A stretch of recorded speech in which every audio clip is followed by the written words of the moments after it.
എറണാകുളം ജില്ലയിൽ എറണാകുളം അങ്കമാലി മൂക്കന്നൂർ നല്ല പോഷ് ഏരിയയിൽ 2018 വെള്ളം കയറാത്ത 15 സെൻറ്റ് സ്ഥലം 3000 സ്ക്വയർ ഫീറ്റിൻ്റെ അടുത്തുള്ള വീട് വരി അർജൻറ്റ് സൈഡ്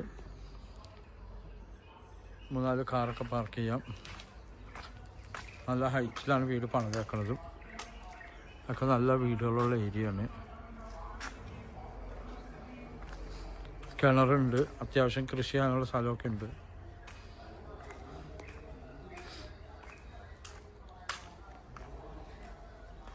ഇവിടെ കൃഷിയൊക്കെ ചെയ്യാം. നല്ല പോഷ് ഏരിയയിലുള്ളതാണ്. 3 ഫേസ് ലൈൻ ഒക്കെ ഉള്ളതാണ്. എല്ലാം നല്ല ബ്രാൻഡഡ് സാധനങ്ങളാണ്. തേക്കൊക്കെ വെച്ചാണ് പണിതേക്കുന്നത്. Angamaly Apollo hospital, railway station, metro station എല്ലാം അടുത്താണ്.